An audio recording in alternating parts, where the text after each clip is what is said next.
Kalian tahu apa sih tujuan dari nikah?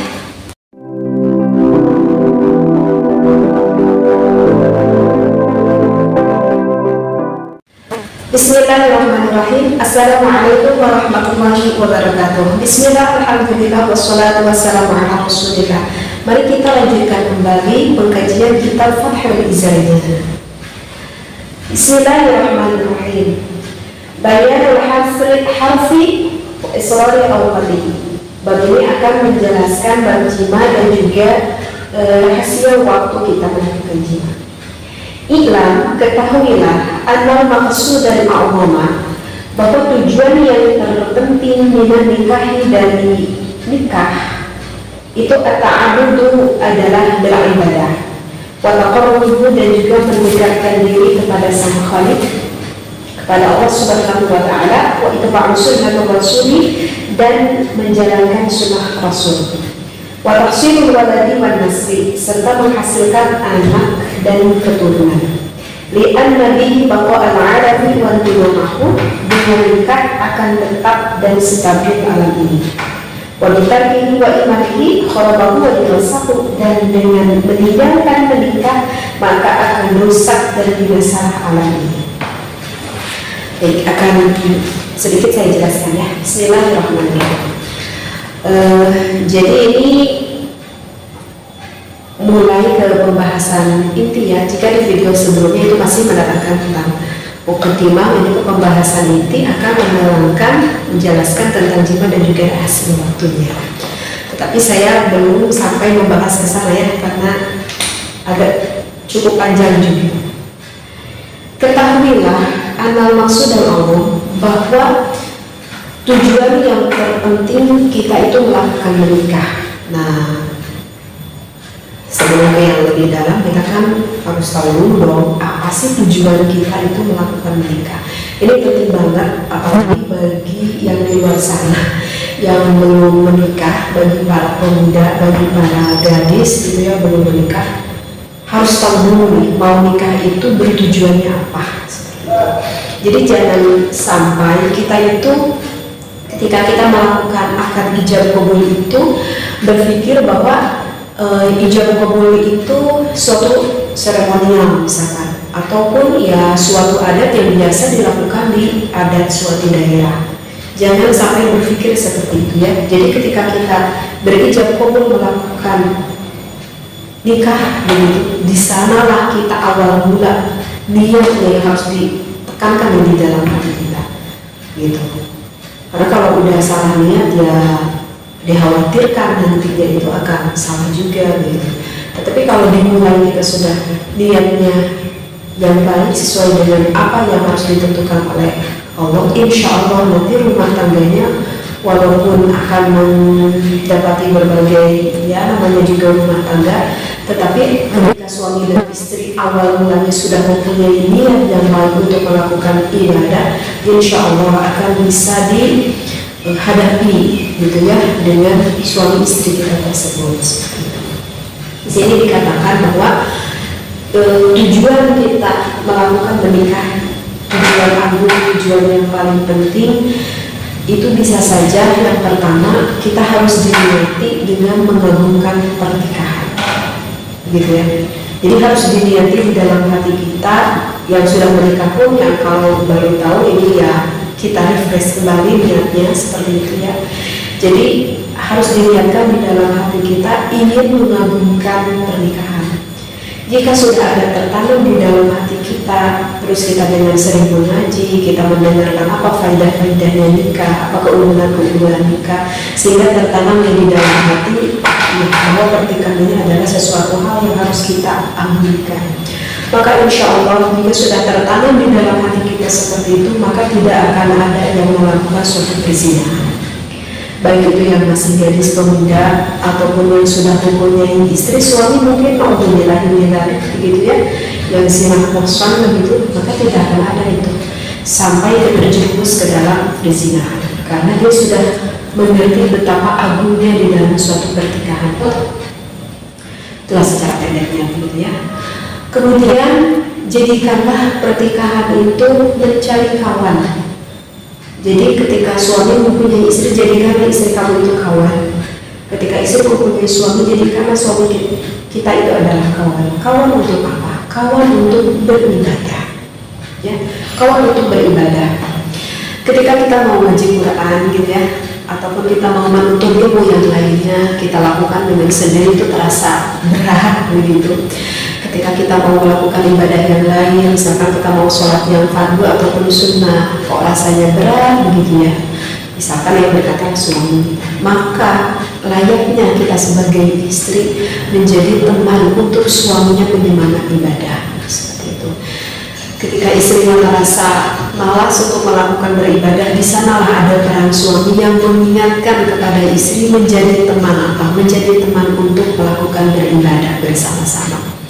Jadi ketika malas, baik itu suami ataupun istri, ataupun ketika lemah keimanannya, maka ada itulah fungsinya sebagai suami ataupun sebagai istri yang menjadikan dorongan penyemangat yang kuat untuk kita melakukan beribadah kepada Allah. Jadi diniatkanlah seperti itu ya. Jadi tujuan kita menikah ingin mencari teman untuk beribadah kepada Allah. Ya itu kalau misalkan kita tepat mencari suami ataupun mencari istrinya. Tapi kalau misalkan istrinya yang nggak bisa beribadah, kemudian suaminya juga nggak bisa beribadah sama sekali, ya apa nanti di dalam pernikahan itu yang akan terjadi? Ya kalau seperti itu ya kita menunggu keajaiban saja. Allah memberikan hidayah dan taufiknya seperti itu ya. Nah kemudian di dalam niat kita menikah, jadikanlah pasangan kita itu setiap hari semakin dekat kepada Allah. Jadi jadikanlah diri kita ini sebagai seorang istri ataupun sebagai suami yang selalu mendekatkan diri pasangan kita itu kepada Allah, seperti itu. Jadi ketika itu kan biasa ya, di dalam kehidupan dan di dalam keimanan itu nggak bisa terus stabil gitu. Kadang iman seseorang bisa saja lagi meningkat, terkadang iman seseorang mungkin saja ketika melemah gitu. Nah fungsinya adalah seorang istri ataupun seorang suami yang selalu bisa mengingatkan kepada pasangannya agar setiap hari yang dilalui bersama, agar setiap waktu yang dilalui bersama itu saling mengingatkan agar kita semakin taqarrub, agar kita tuh semakin dekat kepada Allah. Apa hikmah yang didapat ketika selaku pasangan kita masing-masing hati kita itu semakin dekat kepada Allah? Maka itu akan menjauhi kita dari rasa curiga kepada pasangan kita.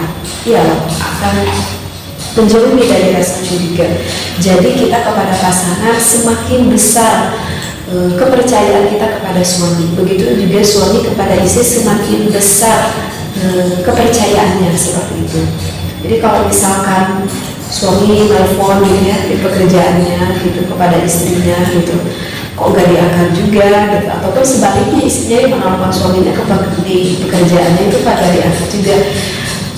Gak ada di dalam hati naluri seorang istri ataupun seorang suami untuk berpikiran negatif kepada pasangannya itu. Kenapa gak ada berpikiran negatif? Ya karena udah tertanam di dalam rasa hati baik seorang istri ataupun suami kepercayaan kepada pasangannya masing-masing, seperti itu. Nggak berpikir yang aneh-aneh dan yang nggak berpikir negatif. Oh kata suaminya mungkin istri saya sedang sholat duha, gitu. Oh mungkin istri saya sedang tertidur, gitu. Oh mungkin suami saya nanggung lagi kerja. Jadi nggak ada itu berpikiran negatif. Tetapi hal itu tidak mudah. Hal itu bisa terjadi ketika pasangan kita, baik istri dan juga suami, semakin hari semakin takut kepada Allah, seperti itu. Tetapi berbeda dengan misalkan yang semakin hari justru semakin fasik, semakin hari justru semakin banyak melakukan maksiat-maksiat kepada Allah. Itu akan sulit sekali menimbulkan rasa kepercayaan baik kepada istri ataupun kepada suami itu. Nanti timbulnya bisa ya curiga dan bisa apa aja gitu selain dari itu. Nah itulah salah satu dari hikmahnya kita semakin mengingatkan diri kita dan juga kepada pasangan kita untuk semakin bertakwa kepada Allah, seperti itu ya. Dan jadikanlah tujuan kita menikah ini mencari kawan untuk apa? Mencari kawan untuk berbakti kita kepada orang tua. Nah ini yang jadi kita jika sudah menikah, kita itu gak boleh ego. Kita gak boleh ego hanya memikirkan rumah tangga kita saja. Artinya mesti ingat, kita sebagai seorang istri yang sudah mempunyai suami muda yang sudah mempunyai istri, ingat loh, peran orang tua di belakang kita.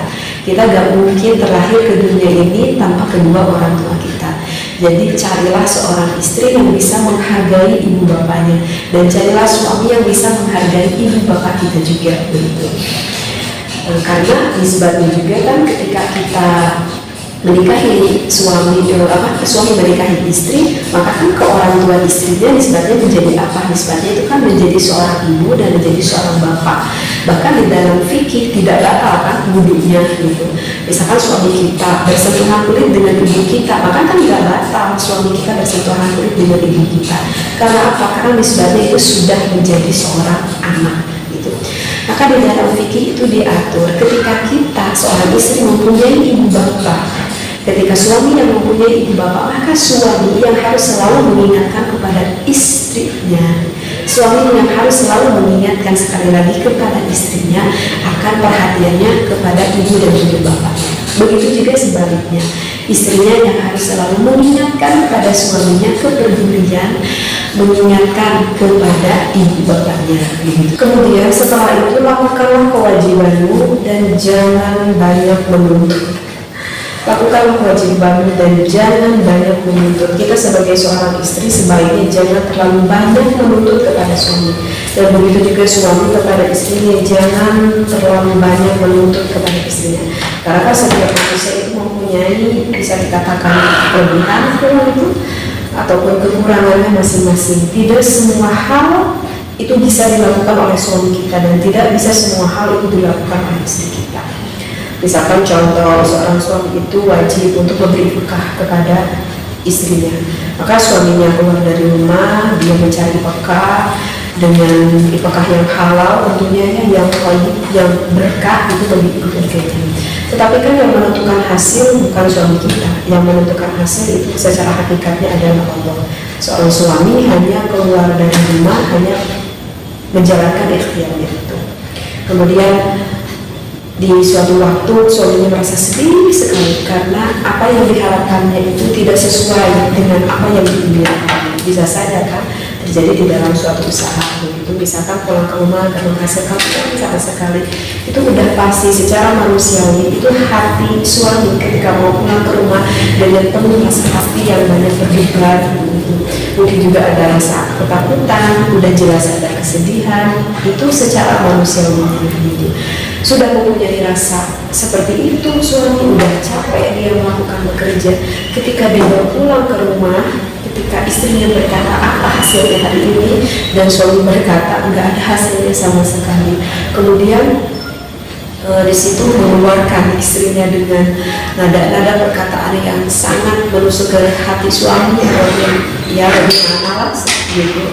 Coba bayangkan apa yang dirasakan oleh hati suami kita. Dia udah lelah, dia udah capek seperti itu ya, dan dia ya kecewa gitu. Seharusnya kan menjadi istri yang baik ketika suami menghadapi seperti itu, maka enak istrinya berkata, ya gak apa-apalah kan, mungkin hari ini belum ada bagian buat kita, maka saya akan bisa lebih bersabar di muka bumi ini, karena di dunia itu masih bisa bersabar. Sedangkan kalau naudzubillah saya masukkan ke dalam nerakanya Allah, gak akan ada satu orang pun yang sangat bersabar di nerakanya Allah. Nah, dengan jawaban seperti itu akan membuat hati seorang suami itu ya apa ya, meleleh kayaknya. Dan ibaratlah seperti itu. Jadi jangan terlalu banyak menuntut yang memang udah diusahakan oleh suami kita. Begitu juga suami yang jangan terlalu banyak menuntut kepada istrinya. Misalkan istrinya masak dengan masakan ya semampunya dia bisa memasak, karena istrinya juga kan bukan seorang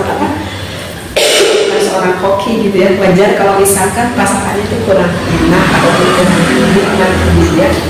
sehingga suaminya berkata, oh masakan apa ini kurang enak atau kurang garam atau kurang gimana. Nah itu sebenarnya bisa melukai hati seorang istrinya. Ya habis udah gimana, memang mampunya istri udah segitu bisa masaknya, ya nikmatilah ya dengan kekurangan istrinya tersebut seperti itu. Jadi karena gini ya, Siti Khadijah, kita tahu kan siapa Siti Khadijah itu, istrinya Rasulullah SAW yang begitu dicintai oleh Rasulullah. Ketika Siti Khadijah, kita kan tahu bahwa Siti Khadijah itu adalah seorang janda yang sudah berumur menikahi Rasulullah, yang mana Rasulullah pada waktu itu umurnya lebih muda, dan kita tahu bahwa ketampanan Rasulullah itu adalah ketampanan mukjizat yang dimiliki setengahnya oleh Rasulullah begitu. Nah, maka pada waktu itu para gadis-gadis, para wanita begitu ya, yang ada di daerah Makkah itu berkata kepada Siti Khadijah, ya Khadijah, kamu senang sekali mau menikah dengan Rasulullah, kamu tuh pasti akan bersenang-senang gitu dengan Rasulullah. Kalau waktu itu Rasulullah belum menjadi Rasul ya, maksudnya dengan Muhammad gitu, tapi itu berkata seperti itu karena Muhammad itu kan seorang bujangan, dia tampan, dia baik, orangnya begitu, akhlaknya juga baik, dan dia lebih muda daripada kamu. Jadi banyak yang ngiri kayaknya gitu kepada Siti Khadijah. Itu pada itu kamu akan bersenang-senang sekali dengan Rasulullah. Apa yang dikatakan oleh Siti Khadijah kepada perempuan-perempuan di Makkah tersebut? Kata Siti Khadijah berkata kepada wanita-wanita tersebut, demi Allah, ketika saya menikah dengan Rasulullah, dengan Muhammad maksudnya, tidak ada terbersit di dalam hati saya ingin bersenang-senang dengan Rasulullah. Tetapi yang ada di dalam hati saya, bagaimana saya menjadi seorang istri, menjadi seorang wanita yang bisa menyenangkan Rasulullah. Masya Allah, wanita yang begitu luar biasa. Jadi tidak ada keegoan di dalam hati Siti Khadijah, tidak ada berpikir saya ingin disenangkan oleh suami, tetapi Siti Khadijah berpikir bagaimana suami saya bisa senang akan adanya diri saya. Seperti itu. Ini suatu panutan bagi seorang istri-istri, termasuk untuk saya pribadi. Apa yang disampaikan oleh Siti Khadijah kepada wanita-wanita Arab pada waktu itu. Nah, jadi sekali lagi inti dari pembahasan kita kali ini, bagi siapapun yang belum menikah atau yang sudah menikah, mesti ingat tujuan menikah itu adalah ta'abud, itu adalah beribadah, dan juga ingin meningkatkan taqarrub, ingin meningkatkan lebih dekat diri kita kepada Allah bersama dengan pasangan kita. Mudah-mudahan apa yang saya disampaikan bisa diambil manfaatnya. Wallahu a'lam wa billahi taufiq wal hidayah. Wassalamualaikum warahmatullahi wabarakatuh.